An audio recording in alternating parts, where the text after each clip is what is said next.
Hello students, in my previous video I was explaining about the methods of obtaining optimal solution.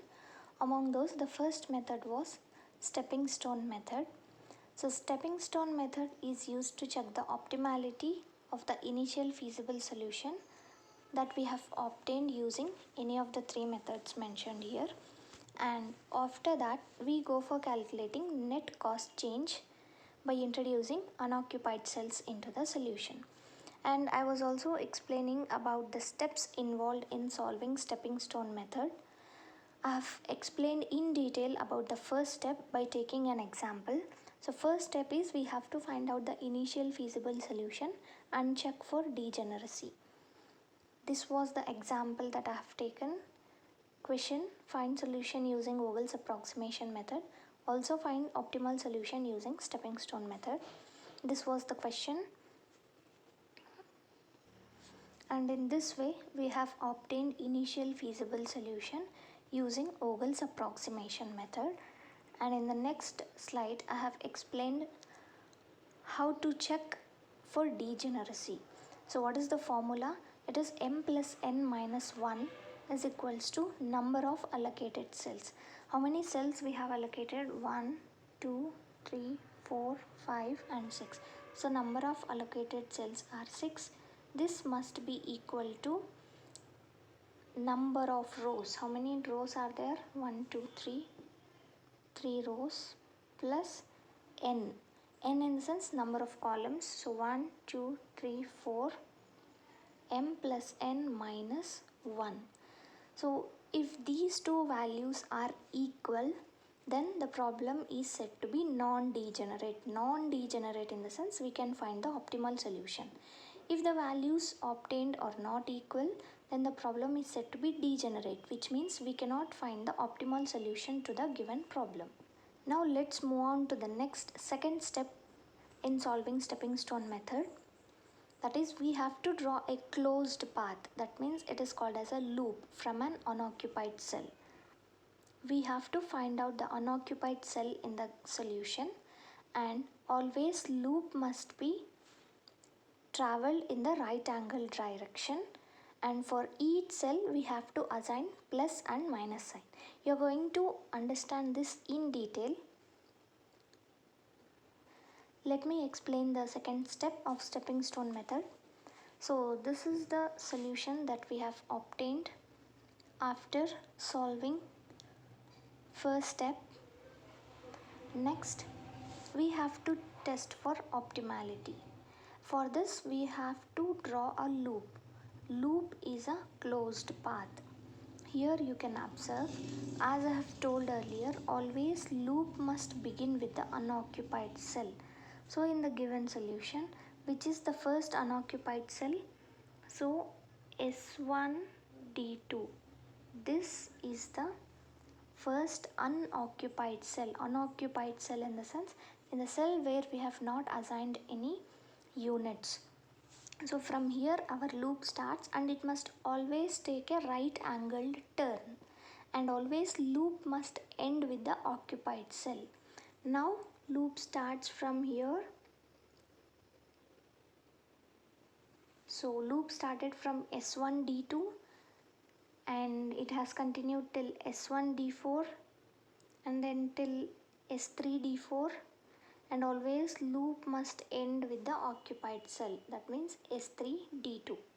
You can observe here how I have drawn the loop there, right from S1D2, S1D4, S3D4 and S3D2. I hope you have understood the loop which I have drawn there. Now after drawing a loop, we have to assign plus and minus symbol for each corner cell. Here plus, this corner minus, here plus and here minus. Now in S1D2 I have assigned plus sign. What is the value in S1D2? It is 30, and which is our next S1 D4. What is the value in S1 D4? 10. So what I have assigned here? Minus. Plus 30 minus 10. And next S3 D4 20. So here I have assigned plus symbol. So here it is plus. And next value S3 D2 8. So symbol assigned there is minus. So plus 30 minus 10, how much you will get? Plus 20. Again plus 20 plus 40 minus 8. So your answer for the closed loop is 32.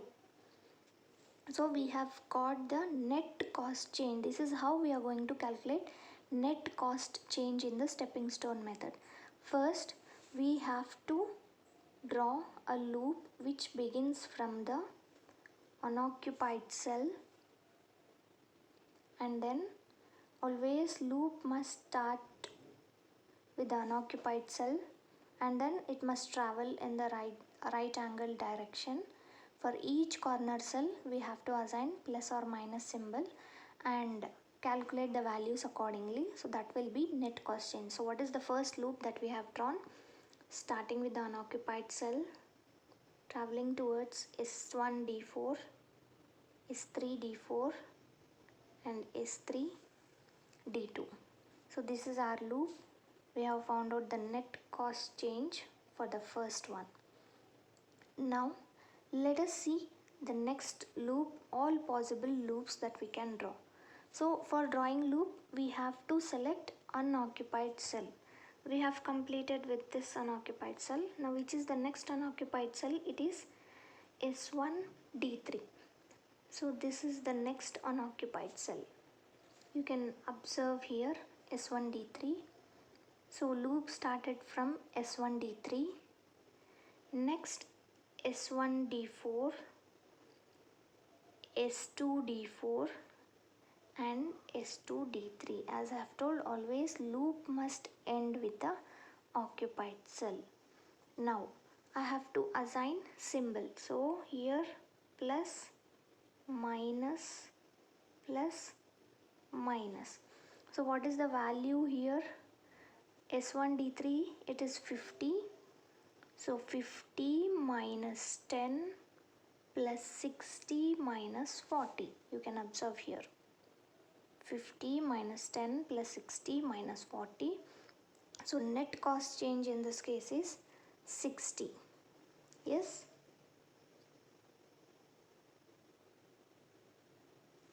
So which was our next loop? So we have drawn two loops so far, and going to the next unoccupied cell, we have to repeat the procedure till we complete all the unoccupied cells. So next one unoccupied cell is S2 D1. So starting from S2 D1, this is the unoccupied cell. From here S2 D1, S2 D4, S1 D4 and S1 D1. This is one more loop.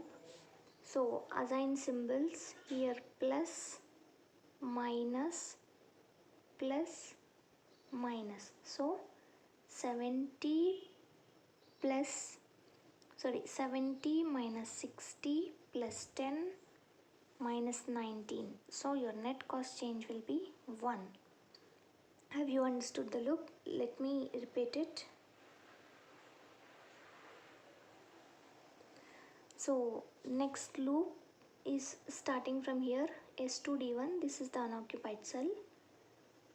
Coming towards S2 D4, S1 D4 and S1 D1. As I have told, always loop must end with the occupied cell. So after assigning symbols, we have found out the net cost change. Now go for the next unoccupied cell. So next unoccupied cell is S2 D2. So starting from S2 D2, S2 D4, S3 D4 and S3 D2. This is our next loop. So after assigning symbols, the values First unoccupied cell value is 30, minus 60, minus 20, minus 8. So net cost change is minus 18. Going for the next unoccupied cell, which is the next unoccupied cell. So S3D1 is the next unoccupied cell. So starting from here, S3D1, S3D4, S1D4 and S1D1. This is the another loop.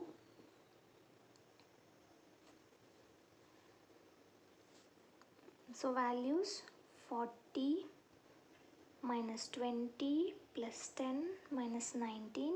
The net cost change is 11. Next S3D3. This is the next unoccupied cell. So starting from here, S3D4, S2D4 and S2D3. So computing the values, so net cost change is 70. In this way we have to draw loops starting from the unoccupied cell. It must always end with the occupied cell, and then we have to assign plus and minus symbol at each corner cell and compute the values of the cell and find out the net cost change. Let me explain once again. Look at this. First unoccupied cell is S1D2. So this is the first unoccupied cell. So loop starts from here. You can follow this. S1D1, S1D4, S3D4, S3D2. This is the first loop. Next loop starting from the next unoccupied cell, that is S1D3. So S1D3, S1D4, S2D4, S2D3. This is the next loop.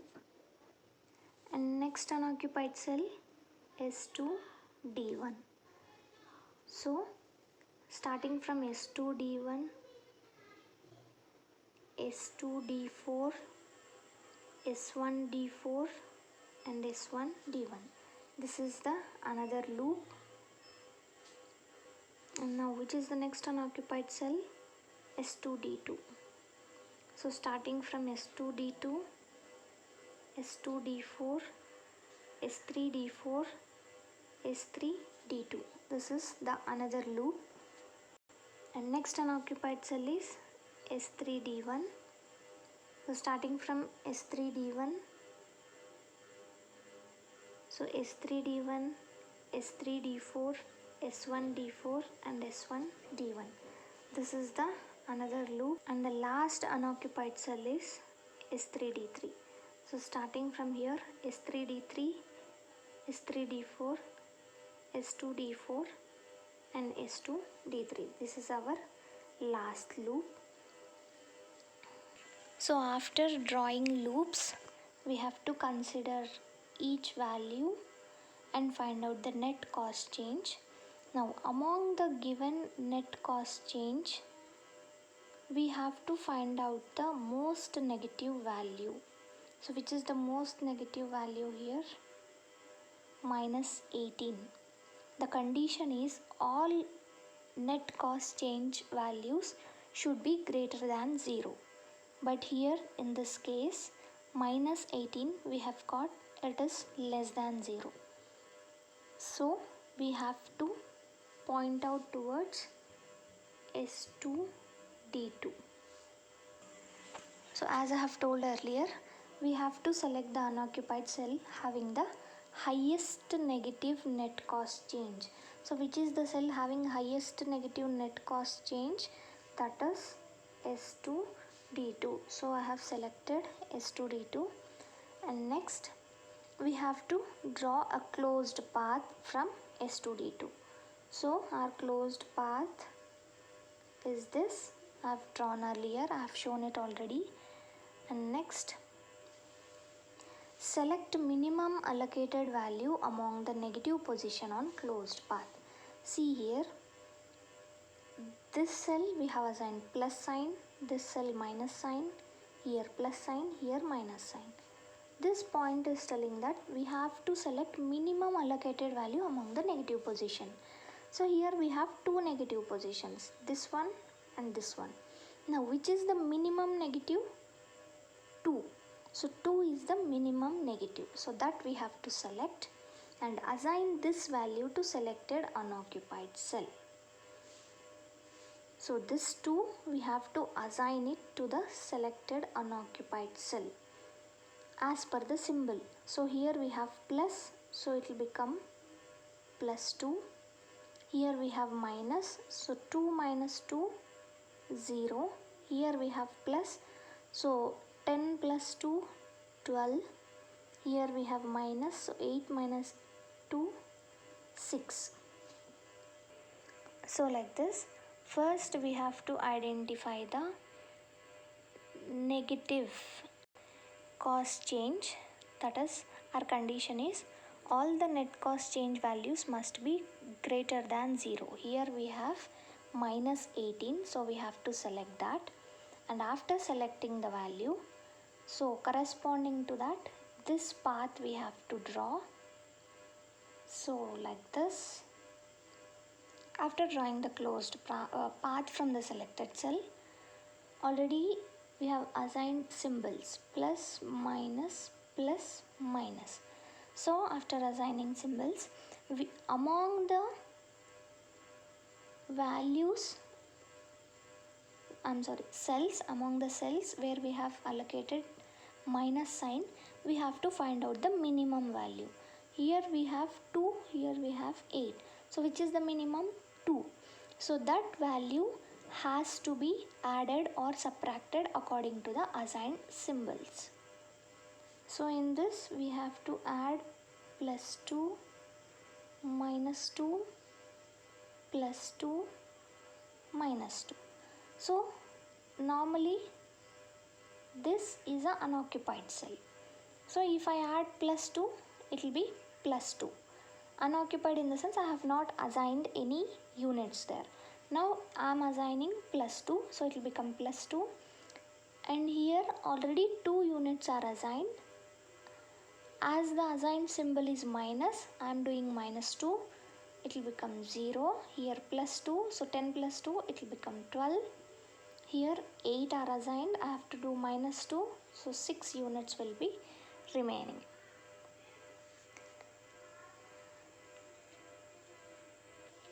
So these are the changed values I have explained in the previous slide. So earlier this cell was unoccupied, now it is plus 2. Here earlier 2 was there and now it is 2 minus 2, 0. Here earlier it was 10, so 10 plus 2, 12. Here earlier it was 8, so 8 minus 2, 6. As I have told, if all the net cost change are greater than 0, an optimal solution has been reached. Now stop this procedure. So whenever we get all the net cost change values greater than 0, we have to stop the solution. If the net cost change values are negative, again we have to start with the drawing loops. So in the previous table, in the net cost change, we have got negative value. So now again we have to calculate net cost change. We have to keep on calculating net cost change till we get the values greater than 0. Now these are the changed values. So as per the previous step, these are the changed values I have inserted here, and now again we have to draw the loops. Why we are drawing loops again? In order to get positive net cost change value. So what is the procedure for drawing loops? Always loops must start with the unoccupied cell. Which is the unoccupied cell here?